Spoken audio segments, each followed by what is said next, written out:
Hello and welcome back to Forza Horizon 5 with a new build series and a new target car, the Porsche 911 GT3 RS Forza Edition Rally Car.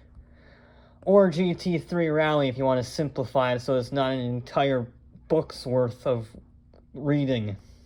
And we're going to be using this car for one particular reason, because I wanted to use snow tires. We've never really had a reason to use snow tires, apart from that one race in one season at the top of the volcano. Or mountain, I guess technically a mountain, a dormant volcano, I don't know. Either way, we've only had to use snow tires on that one track. So I designed my own track that you're starting to see now, that only uses snow tires. I think there's like 2% that's on, like, Hot Wheels track that I put around. It's a pretty intense circuit, okay? It's got a lot of bumps, it's got some really big jumps, it's going to be a test of suspension, more so than pretty much anything else. Your car has to be good on the bumps. If it's too light, it's going to be tossed about.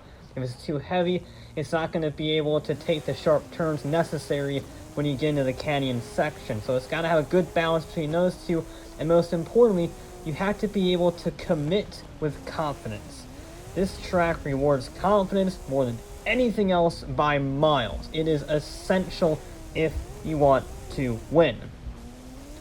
And that is why the GT3 is so freaking good, because it's an all-wheel drive 911 GT3 with snow tires in the snow, which basically is equivalent to sport tires, maybe even semi-slicks on the right conditions on tarmac.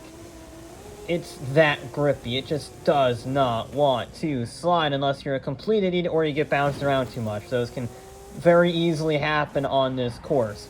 It's very technical. It's very narrow. It has an ice section where you have some hairpins, some high-speed corners on the ice. You got to use the snow on the inside of the corners to help turn your car so you don't run half a mile wide. It's a very challenging track, but if you get it right, it is incredibly rewarding. And the time that we have to beat for the GT3 is a 2:23.991. We're building to the top of S1 class. The GT3 is 880. However, in fairness, because it's 20 PI down, I did do all of my practice runs with that car, so it has the advantage of, well, experience to overcome that slight PI deficit. The only rules, it has to be all-wheel drive, you're probably going to want to use rally suspension, and it has to use snow tires. All of those are pretty essential. Anyway, you'd be miles off the pace without any one of those three, let alone all three of them combined. So with that, let's meet our new car. Now, I know what you're thinking. This is a SF90 Stradale.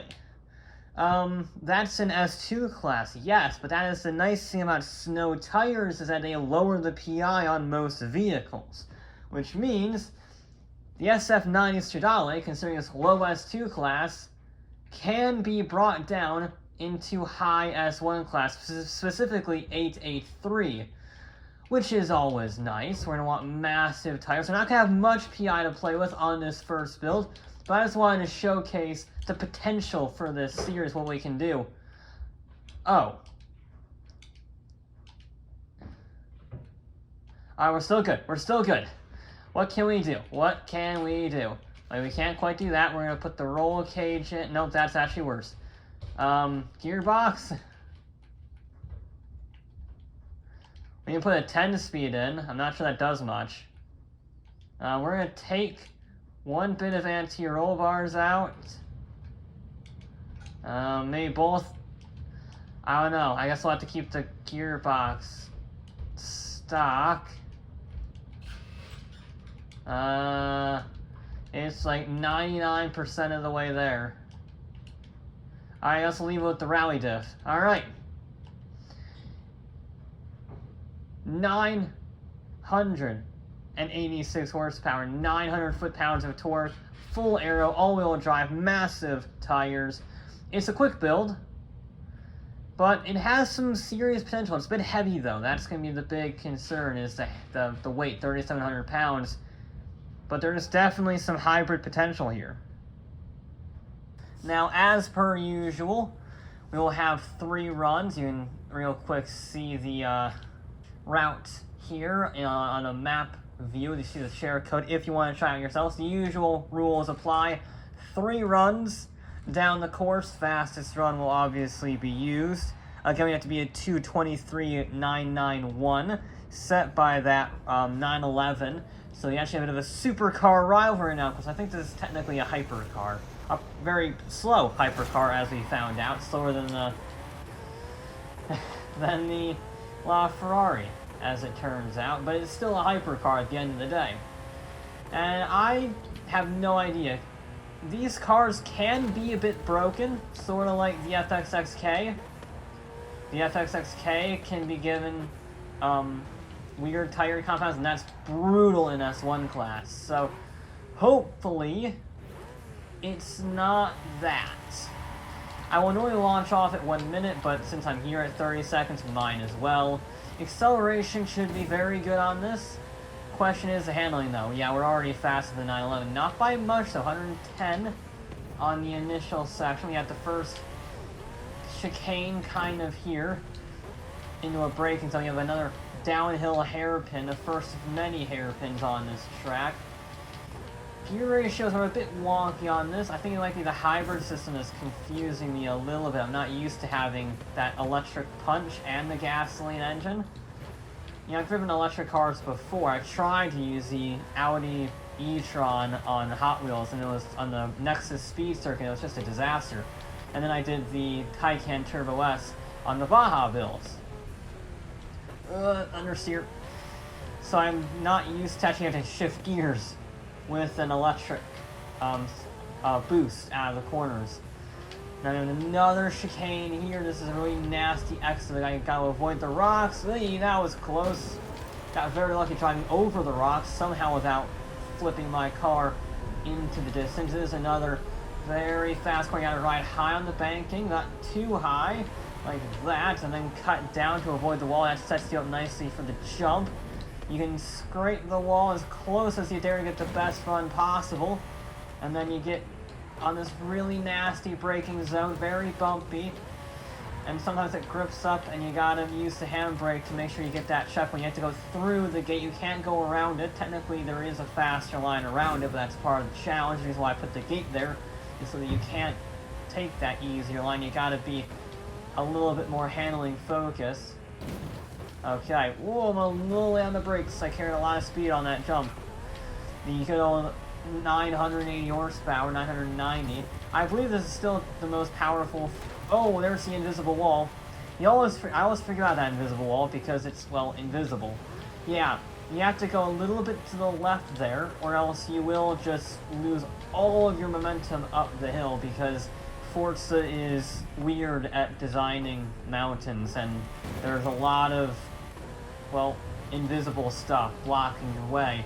Alright, that was not a great first run. We're about 2 seconds, 1.5 seconds off the pace, but it's a warm-up. It's a good start. That's what it is. It's a good start as we fall back down to Mexico to our deaths.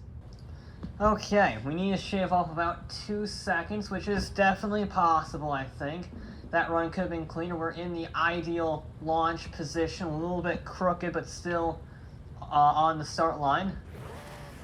So let's get it ready. We're going to launch at 1 minute, so you're going to take a nice easy minute off of the time, and that will be the final result for our second attempt.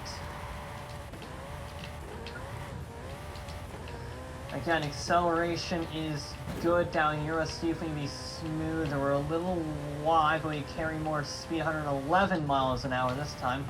Gotta be a little weary for the... I tend to brake early for that section because it's always better to brake early and you can get a better turn in than brake late and won't screw up your run through that chicane. So I tend to brake early there, and it worked out pretty well. I wouldn't do much to change it. Maybe brake a little later if I get a clean run here.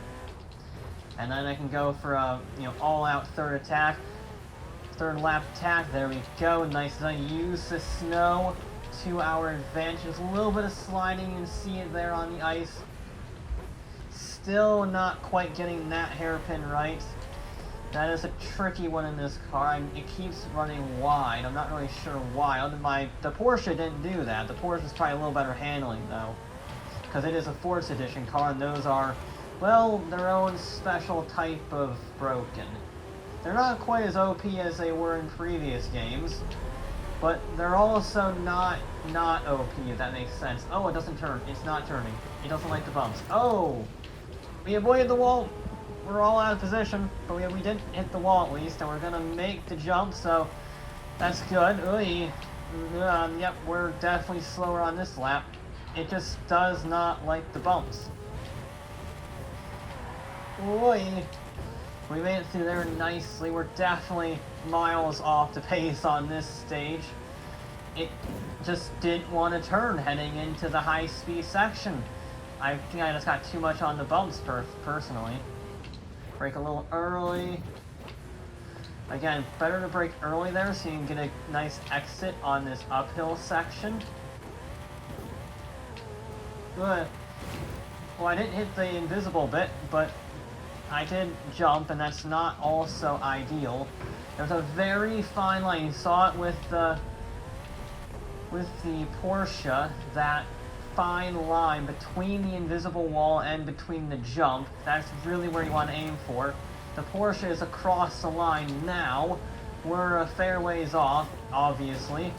Yeah, that was a bad run. That was a very bad run. Yikes. Alright, we have not had a clean lap yet, clean time yet, so we're gonna have to get a clean time. There's no other option. It's do or die. Final attempt with the Ferrari. Biggest problem appears to be turning, the handling aspect. It seems, I would imagine it's the weight, the 3,700 pounds, not doing it any favors. I know it's a Ferrari, it's very advanced, but I'll be honest, Forza does tend to struggle to simulate all the technology that goes into keeping these all-wheel drive heavy machines handling as well as they do. Look at the GTR, for example. We've seen the GTR and the Nismo numerous times fail to stack up against its rivals, even though in real life it's a very potent vehicle, because Forza struggles to simulate the electronics in the same way that it does in real life. So, there we go. Through there, that was actually a pretty good section saying all of that. Can't really complain. Still 3 for 3. I think I'm just braking a little too little on that section. Brakes a little too much there, locked up a slight bit. Yeah, it just does, you just see the front end not wanting to turn in at all. That's a real problem. That's a real problem. Turn, you bugger. I know you're an SF95, whatever the hell their Formula 1 cars from 2022. So I know you're destined to fail, but maybe, just this one time, you can perform like Bahrain and not Hungary, okay? Maybe you do that. And certainly not Baku, okay? Let's not explode. I know you're a hybrid Ferrari, which is, you know, the worst elements of an exploding electric car, with the worst elements of an exploding Ferrari, but, you know, let's try not to do that, okay? Let's just get it clean. We've been relatively good so far. Didn't have to use a little bit of handbrake there, because, yeah, I was going to miss a checkpoint otherwise. Just doesn't want to stop on the landing. Now we're going to try and be smooth, try and find that one line. That was pretty good. I can't fault that too much. That was pretty clean up there. We even let the hybrid power, let the electric torque power us up through third. Nicely done. I think that was our best run yet. Whoa, landing was terrible though. Landing was awful. That was a bit terrifying. We are going. It's a 24. It is faster. It is faster. 2:25.1. It's only like 0.2 of a second faster than his first time. But, hey, it's closer. It's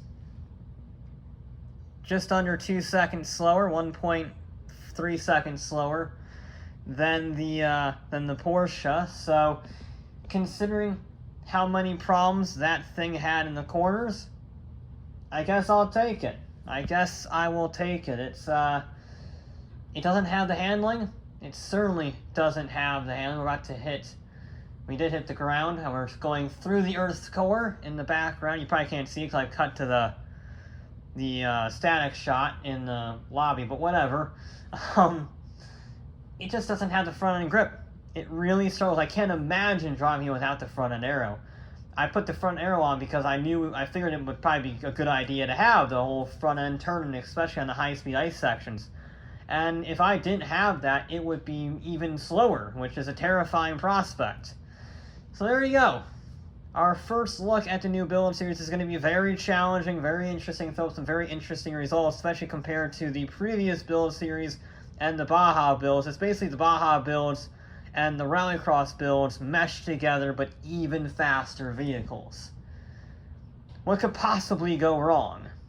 But anyway, that'll be it for this episode of Forza Horizon 5. I'll be back with more